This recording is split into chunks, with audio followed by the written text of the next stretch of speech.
Right, welcome to something a little bit different to what I normally do.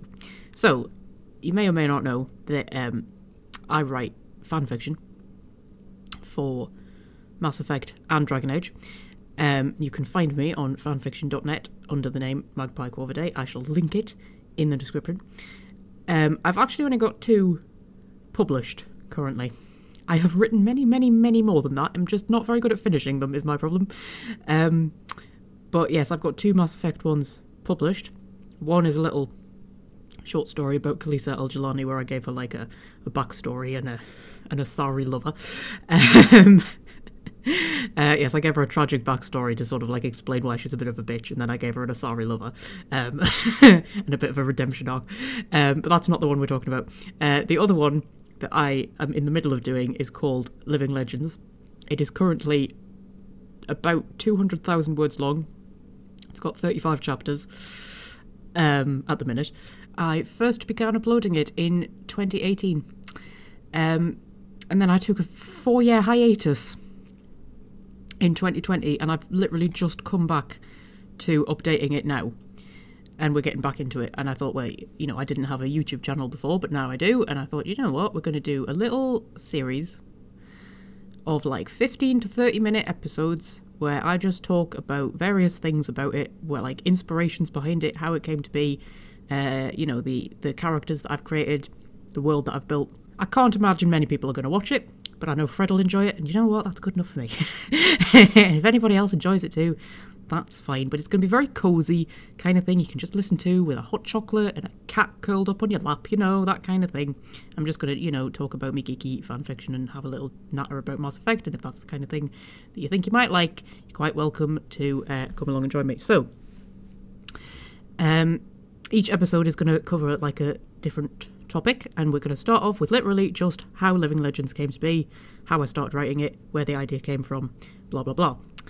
So I'm going to give you a brief overview, in case you haven't read it, of what it's about. I'm going to avoid spoilers if you haven't read it.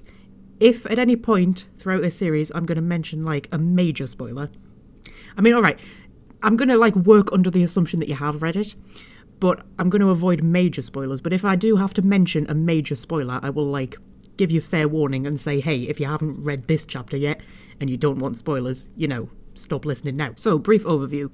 Living Legends is set 200 years after the Reaper War.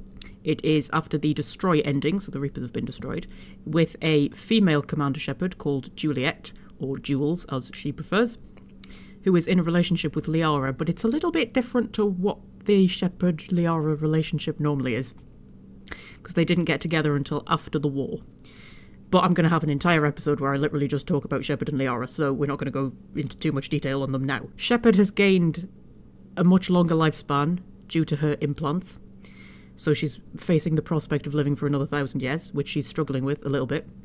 Her and Liara are living on the Normandy, which they stole from a museum. And they've run off and they're living on the frontiers of the galaxy. They've retired from being the galaxy's heroes.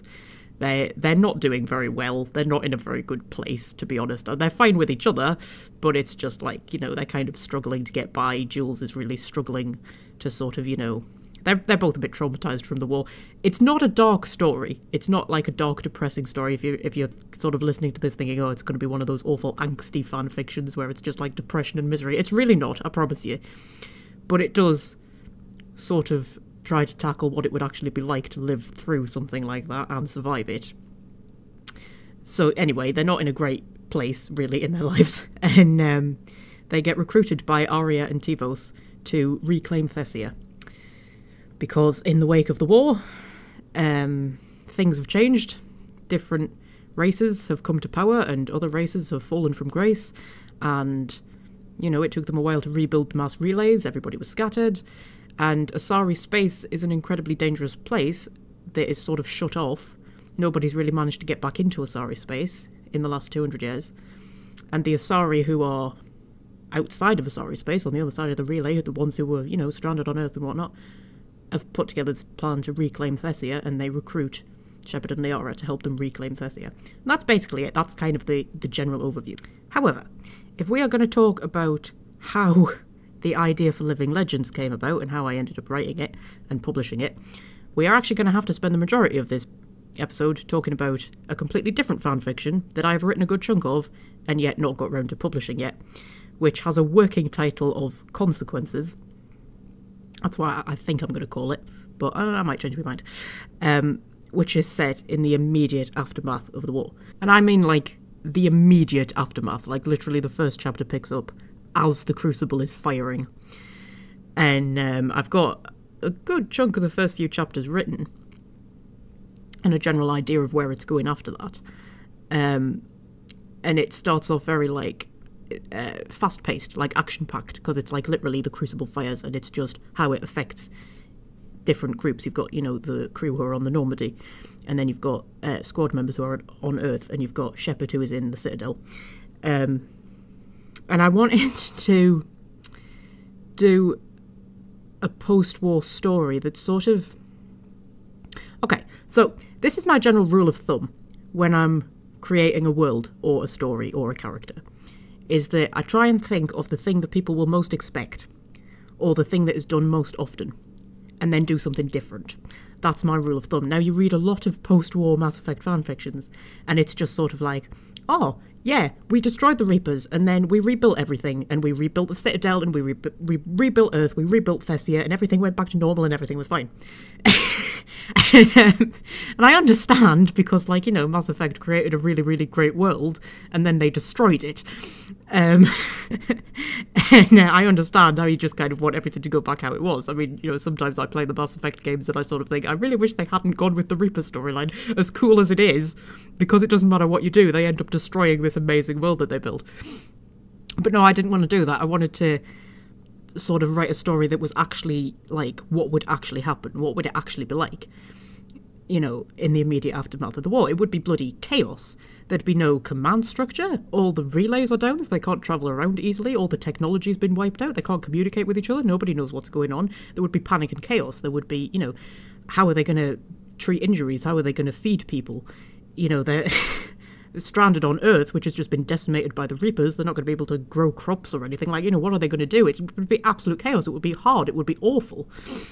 And the other thing that I wanted to address was, how does Shepard survive? Because lots of people have their Shepard survive the war. Again, perfectly understandable. You become very, you know, connected to your Shepard, very attached to your Shepard throughout the course of the games. Of course you want Shepard to survive. And they put that one cutscene in, didn't they?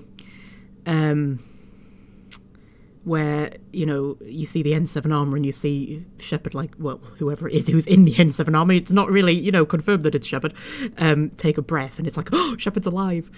But that doesn't really explain how Shepard survived. I mean, Shepard was on the Citadel, and the Citadel got torn to pieces. Like, how is Shepard going to survive that? So I wanted to actually, like, come up with a reason why Shepard survived. I'm not going to tell you what it is, because I haven't published it yet, and, you know, I'm not going to give you spoilers for a story I haven't even published yet. And also Shepard's implants. So, again, this isn't a new idea that Shepard's implants give her a longer lifespan. Plenty of fanfiction writers have done that, particularly ones who have a Liara romance, because obviously then, you know, Liara doesn't have to ever lose, you know, they can have 1,000 years together. Liara doesn't have to lose Shepard and move on to somebody else. So that's not a new idea. But again, I wanted to actually explain it, because obviously, you know, Miranda didn't make Shepard's implants to make Shepard immortal. So there is a consequence of the Crucible firing that results in Shepard surviving and also her implants changing, so that they make her stop aging and she, you know, she gets this longer lifespan. So that was like the purpose of writing Consequences. And I just started writing it.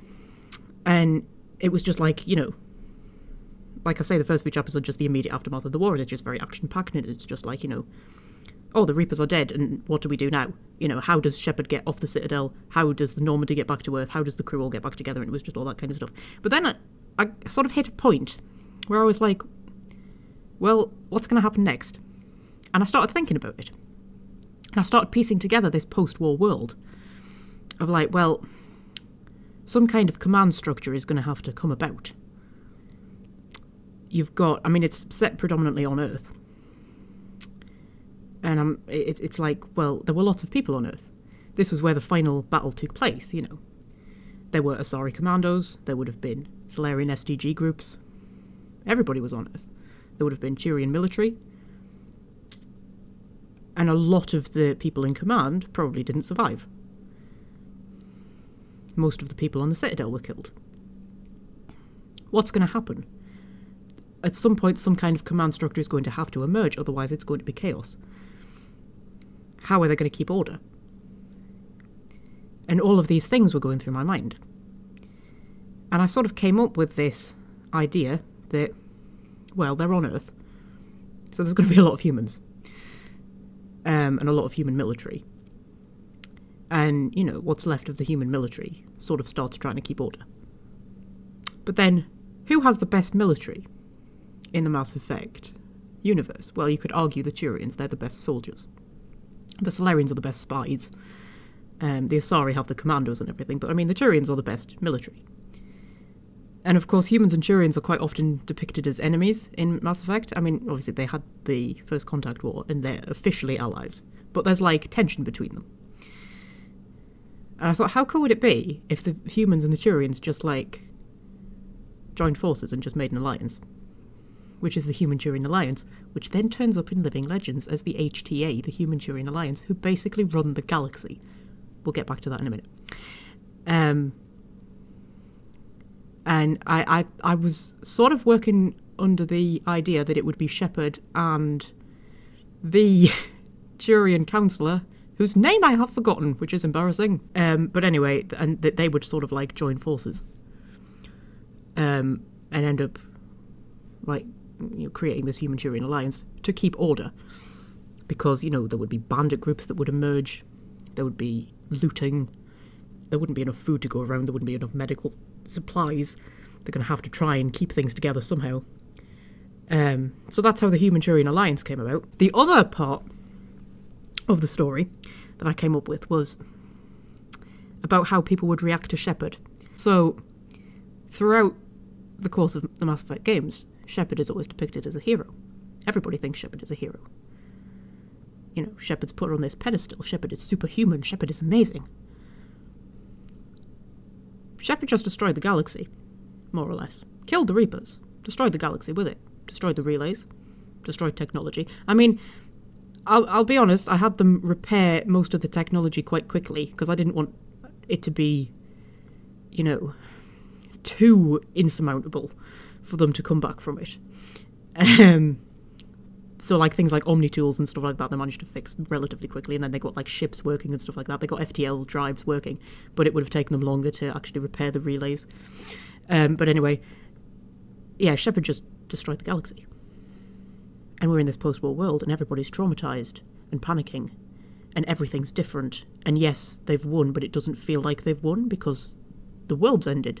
Everything that they know has ended because of the Crucible. Shepard fired the Crucible. You know, Shepard maybe isn't viewed as such a hero anymore.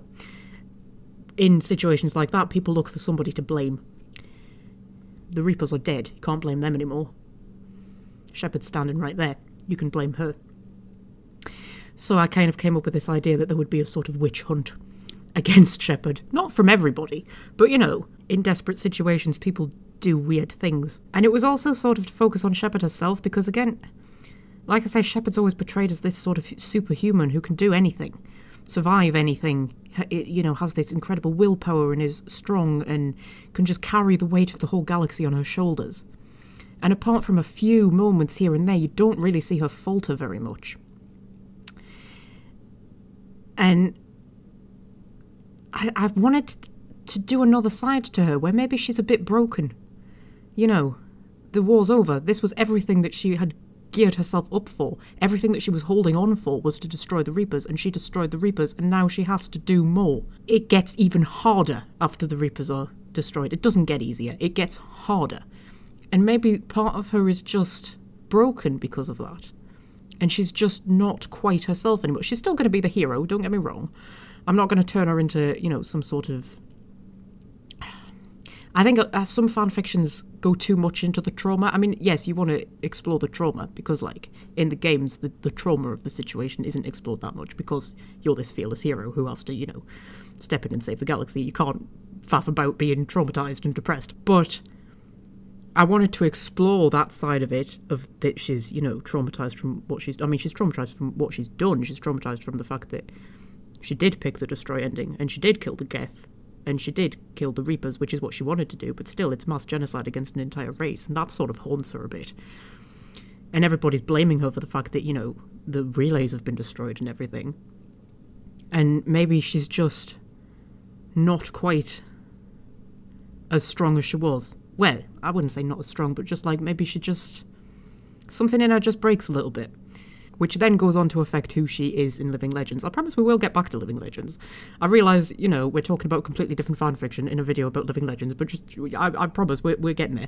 But yes, that's what Consequences was going to be about. It was going to be about, like, the genuine consequences of the end of the war and of the destruction of the Reapers, and just, like, how they try and piece everything back together and how different people react to it.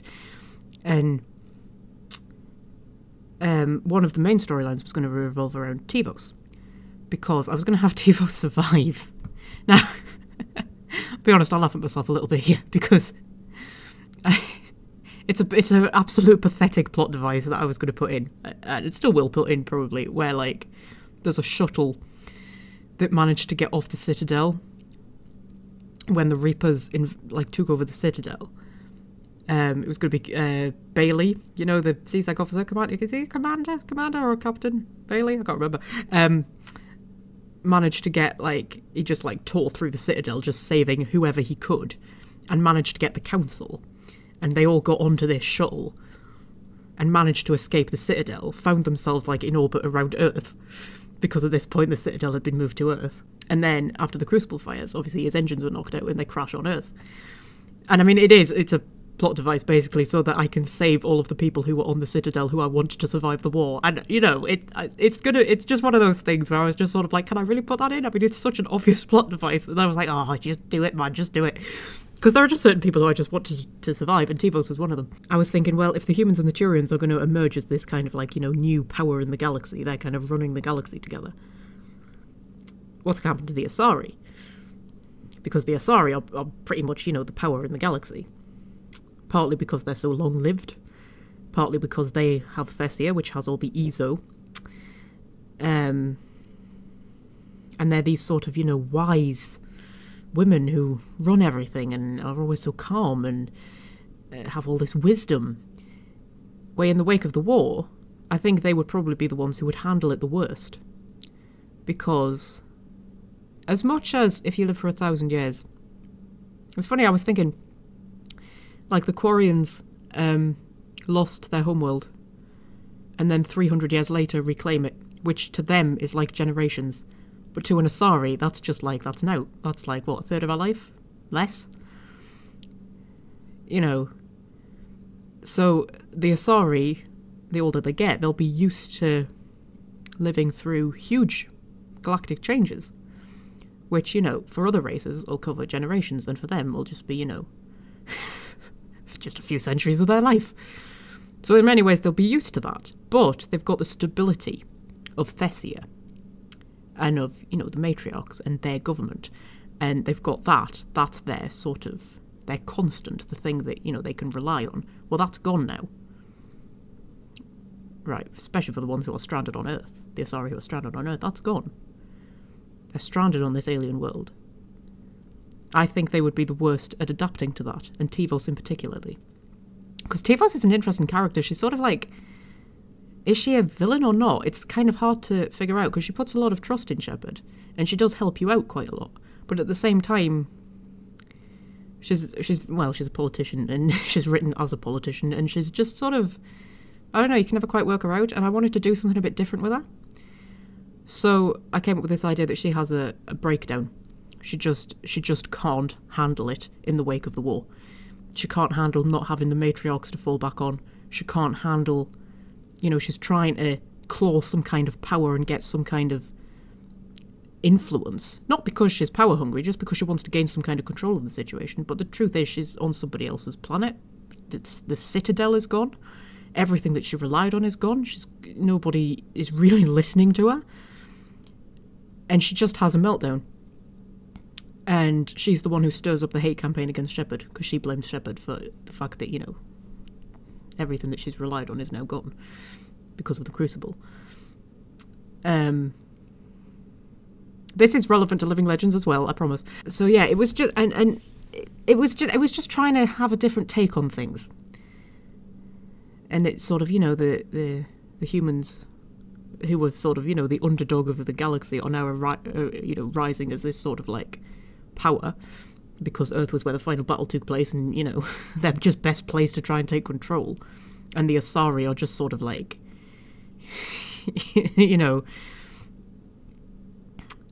falling from grace, I think would be the best term.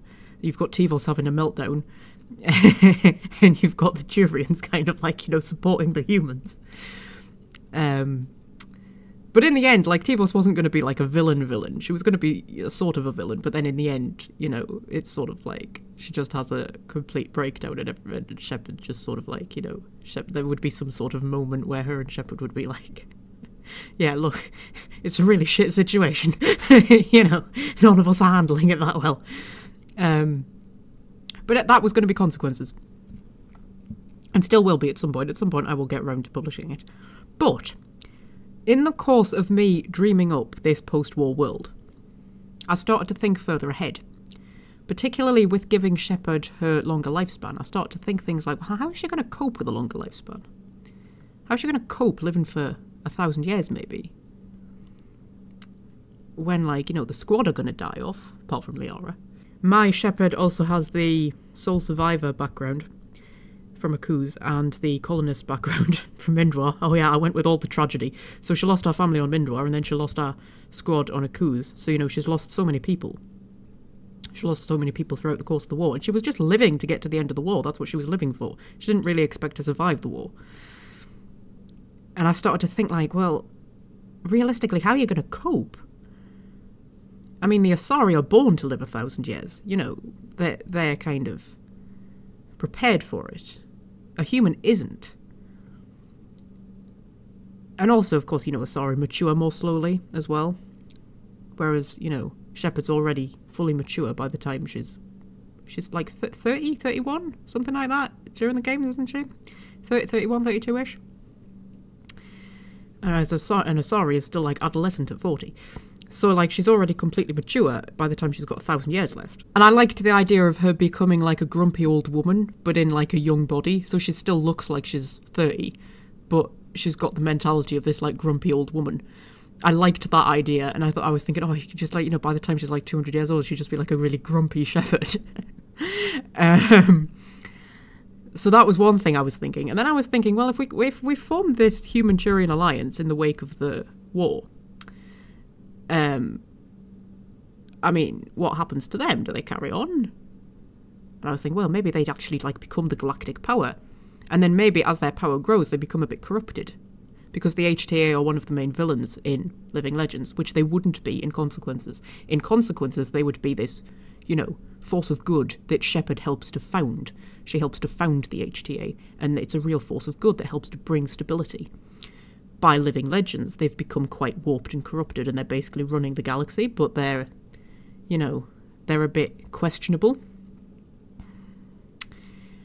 And the other thing I started to think about was what would happen to the other races? What's going to happen to the Quarians, for example? And I thought, well, the Quarians, using... The Geth are gone, but using what the Geth gave them, they, find a way to boost their immune systems, and they eventually don't have to live in their suits anymore. And I was thinking, well, Rannoch could become like some sort of, cultural hub. It could become like quite a big power. And I was thinking about the Krogan, and cured the genophage, and with Rex in charge, and Shepard's influence on Rex, maybe the Krogan just become like this sort of like cultural hub.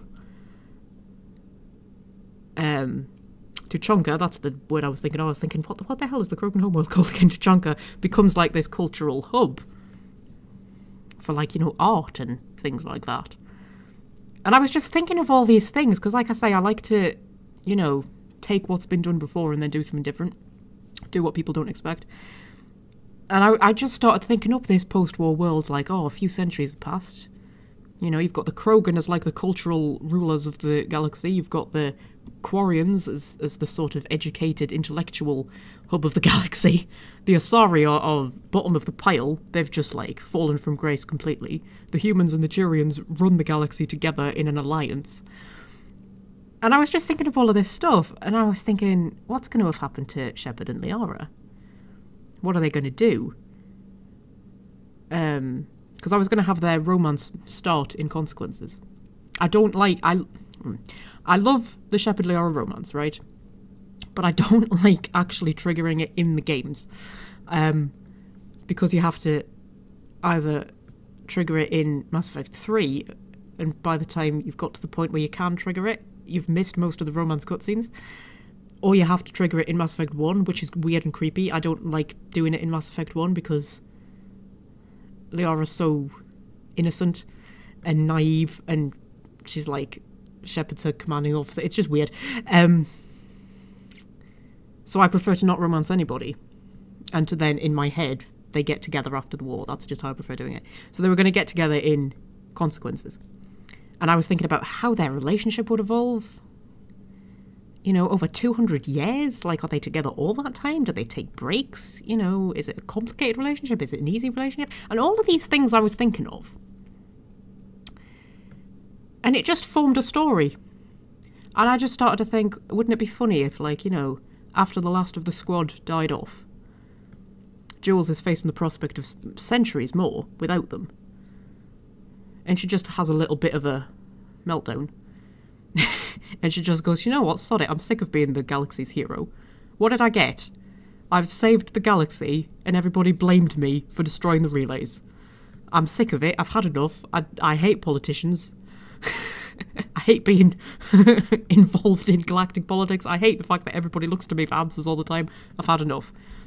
I'm going to nick the Normandy from the museum that it's sitting in, and I'm going to run away. And Liara goes with her because, you know, Liara knows that she's suffering and wants to try and look after her. And they end up living on the Normandy, on the frontiers of space. The Normandy's fallen to pieces. You know, they're sort of working as part-time mercenaries to scrape by. And then I was thinking, well, what could happen? And I was thinking, wait, if I've got the Asari as, like, bottom of the pile, maybe they've never managed to reclaim Thessia for some reason. Maybe they want to reclaim Thessia. Maybe Shepard gets reunited with Tivos after Tivos has done all of this, you know, shit-stirring against her in the immediate aftermath of the war. How's that going to work? Maybe Tivos has now recovered from her breakdown. She's back to her old self. She regrets what she did, but she wants to retake Thessia. Oh, maybe we bring Arya into the mix. Maybe Arya wants to retake Thessia as well for some reason. And the story just evolved, and I just started writing it. And I ended up with about 6 or 7 chapters. And it was flowing so easily. And I didn't have a great plan for where it was going to end up, to be honest. I still don't know how it's going to end. I've got a plan. I mean, I know, like, roughly what's going to happen going forward. I've got a decent amount of it planned. But, I mean, I still don't actually know how it's going to end. But, I mean, I went into it pretty blind. But it was flowing so easily. And Consequences wasn't. Consequences, I'd got to the point of, like, I'd done, like, the immediate aftermath of the Crucible firing. Done all of that.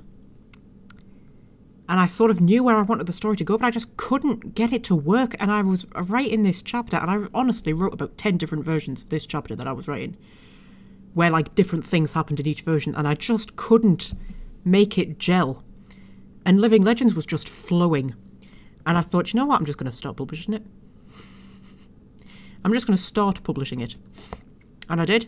And it got quite popular. So then I carried on with it, and Consequences just kind of fell to the side. So Living Legends is actually a sequel of a story that I haven't published yet. And there are things in Living Legends that reference stuff that happens in Consequences, and Consequences hasn't even been published. But I've got Consequences well enough planned that it's actually a pretty stable foundation for Living Legends. So that's the foundation that Living Legends was built on. It's a sequel to a fanfiction that I haven't published yet. and I'm probably going to finish Living Legends and then go back and write Consequences. Because I have thought about doing both at once, but I think I would get overwhelmed trying to keep up with both of them. And then neither of them would end up getting done. But that is how Living Legends came to be. It was me just thinking up what a post-war world would actually look like. Rather than just, oh, we killed the Reapers and then we fixed everything, everything's back to normal. I wanted something a bit different. So yeah, that's how Living Legends came to be. And this was episode 1. And in episode 2, we will discuss the post-war world and just sort of where the galaxy is at by the time Living Legends begins. Yeah, but for now, I shall leave you, my lovelies, and I shall see you in the next episode.